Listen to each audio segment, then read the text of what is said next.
Welcome to American National Government. In this course, you will discuss the purpose, structure, and evolution of United States government. I'm Jordan O'Connell, History and Government instructor at Northeast Iowa Community College. This lecture distills a decade of my written notes taken from American Government, Roots and Reform, American Government by Lenz and Holman, and our course-assigned OpenStax American Government textbook. This lecture focuses on Marbury and the audit power of judicial review. The core question is this: what prevents judicial review from becoming either a necessary constitutional audit or an unelected veto over ordinary politics? The core competency is to explain the principle of judicial review. What prevents judicial review from becoming either a necessary constitutional audit or an unelected veto over ordinary politics? The fight moves through commissions, jurisdictional text, party transition, and Marshall's effort to claim judicial authority without provoking direct defeat. Judicial review is often taught as if it appeared fully formed the moment John Marshall spoke it into being. The telling misses the institutional cunning of the move. In 1803, the Supreme Court did not stand atop an already obedient state. It lacked an army, depended on public compliance, and faced a hostile Jefferson administration. If Marshall had issued a direct order that Jefferson ignored, the court would have looked weak in public and weak in practice. Marshall needed a way to avoid humiliation while claiming authority. He found it by turning a personnel dispute into a structural audit tool.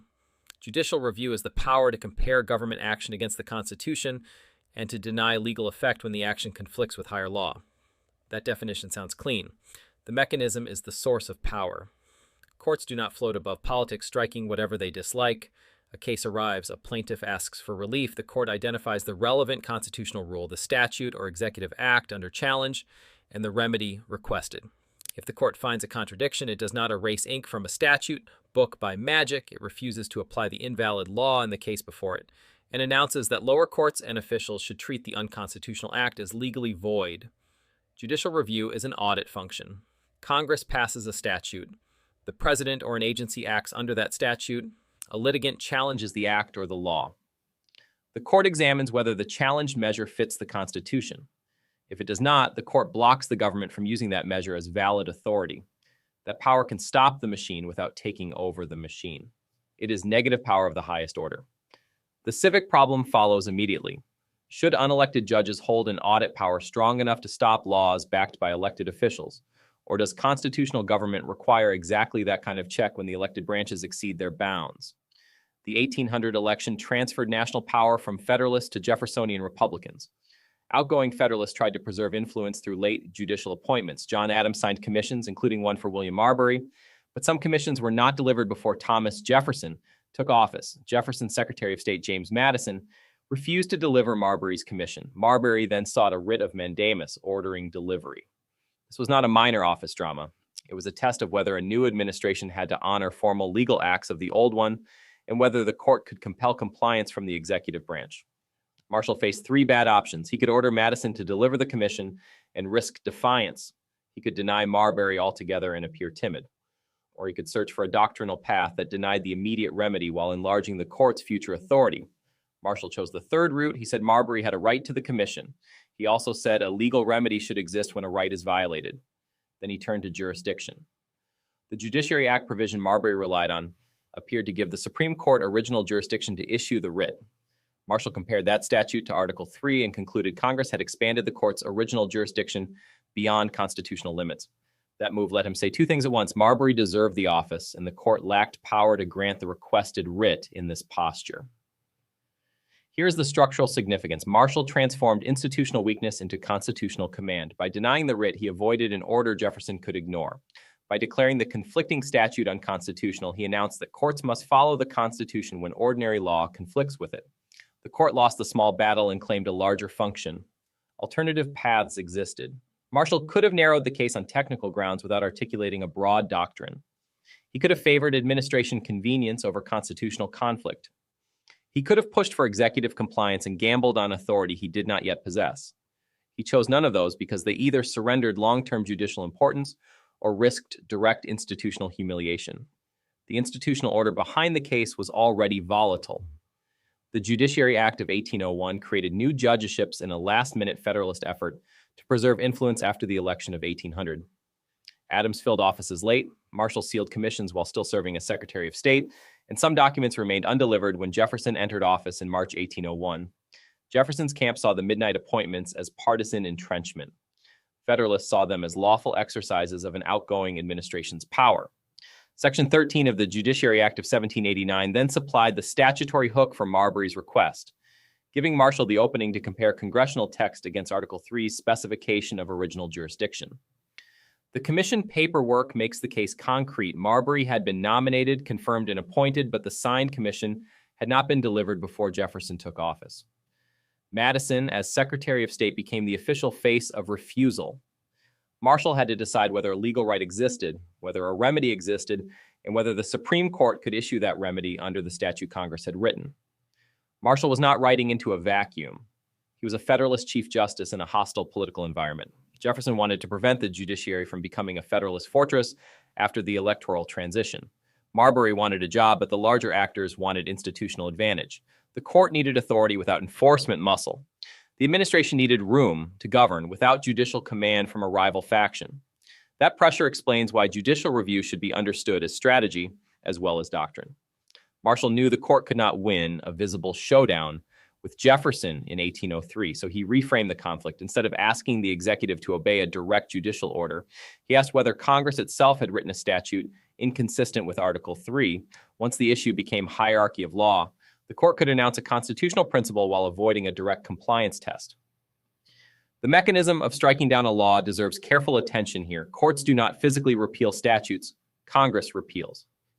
Courts interpret and apply law in cases. When a court says a statute or executive act violates the Constitution, the court refuses to treat that act as valid legal authority for the dispute before it. Lower courts then follow the precedent. Executive officials typically adjust because enforcing a measure that courts have declared unconstitutional invites repeated defeat and further injunctions. Judicial review therefore spreads through precedent and compliance habits. A Supreme Court opinion becomes binding on lower federal courts and strongly controlling on constitutional questions nationwide. Lawyers cite it, agencies revise guidance. Congress may rewrite statutes. Presidents decide whether to comply immediately or continue litigation under narrower theories. The stop function is real, but it operates through legal hierarchy and institutional obedience rather than through physical command.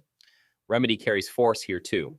A court may invalidate a statute as applied, strike it facially, enjoin enforcement against certain parties, remand for further proceedings, or sever one unconstitutional section while leaving the rest intact. That means judicial review is not one single hammer. The court can stop the machine narrowly or broadly depending on the posture and the remedy it selects. Judicial review depends on access. A court cannot review what no one can challenge. Standing, jurisdiction, justiciability, and remedy all control access. The court's audit function looks absolute only to people who ignore the many disputes that never survive threshold rules. Judicial review is powerful, but it is case-bound. The machine can be stopped only when a properly framed dispute reaches a court that chooses to act. Marshall's opinion contains the famous line that it is emphatically the province and duty of the judicial department to say what the law is. He wrote those words in a room where the court could not safely order James Madison to act and expect obedience. The sentence sounds modest because it begins with adjudication. It sounds expansive because it claims final interpretive force when ordinary law collides with the Constitution. Marshall used restrained phrasing to make a large institutional move look like ordinary judicial duty. The supremacy of the Constitution supplies the next layer. If the Constitution is higher law, then some institution must decide what happens when ordinary statutes contradict it. Marshall's answer was that courts must decide because adjudication requires choosing the governing rule. A judge cannot honestly apply both Section 13 and Article 3 when they point in opposite directions. One must govern. Marshall made the court the institution that names the winner. That move looked like a power grab because it was one. It also looked like a structural necessity because someone had to conduct the audit. If Congress judged the constitutionality of its own statutes conclusively, constitutional limits would weaken whenever political majorities grew impatient. If presidents judged their own power conclusively, executive ambition would gain obvious advantage. Marshall claimed the audit function for the judiciary because adjudication gave him the cleanest institutional story. The tension remains because judicial review is anti-majoritarian in a plain sense. Unelected judges can halt policies passed by elected representatives, yet the doctrine is also constitutionalist in a plain sense. It prevents ordinary majorities from defining the extent of their own power without external review. That contradiction is the price and promise of a written constitution enforced by courts. Marbury also teaches that institutional authority often grows through careful timing. Marshall did not flex power from a position of obvious dominance. He built legitimacy by avoiding a fight he could not win, while planting a doctrine the court could use later from stronger ground. Judicial review thus emerged through vulnerability as much as through confidence. Modern review still depends on that same institutional patience. Courts often wait for the right case, the right record, and the right jurisdictional posture before making a large constitutional declaration. Timing is not accidental polish. It is part of how judicial power preserves itself while exercising the audit function. Judicial review now feels ordinary because generations of courts used it against legislatures, executives, agencies, and states. Yet the doctrine depends on litigants, jurisdiction, remedies, compliance, and public legitimacy. It depends on litigants, jurisdiction, remedies, precedent, and institutional willingness to comply. Courts stop government action by denying legal effect, enjoining enforcement, reversing lower judgments, and signaling that future uses of the invalid rule will fail. The machine halts because other actors treat the legal stop as binding. This is why the doctrine deserves both respect and suspicion. Respect, because a written constitution without some audit function would invite the elected branches to grade their own papers. Suspicion, because judges are not robots reading obvious meaning from transparent text. They interpret, prioritize, and choose. Judicial review can protect liberty and federalism. It can also intensify democratic conflict or embody the preferences of a particular bench. The sounder habit of analysis is concrete. When a court strikes down a law, ask which plaintiff brought the challenge, which constitutional clause controlled, what remedy the court granted, and what happens next for agencies, lower courts, and lawmakers. That sequence shows judicial review as a working institutional process rather than a mystical pronouncement. Compliance after the opinion carries equal force. Does the executive revise enforcement immediately, narrow the policy, and continue litigating, or ask Congress for a statutory rewrite? Does Congress amend the law, leave it dormant, or test a new variation? Judicial review stops action in law, but the larger political system then decides how fully and how quickly to absorb the stop. Lower courts, agency councils, and government litigators then convert the high doctrine into routine compliance, which is where a constitutional ruling becomes a daily operational limit rather than a single dramatic headline. The unresolved judgment remains sharp. Was Marshall's move in Marbury an undemocratic seizure of interpretive power, or the necessary invention of a constitutional audit mechanism without which limited government would become a slogan?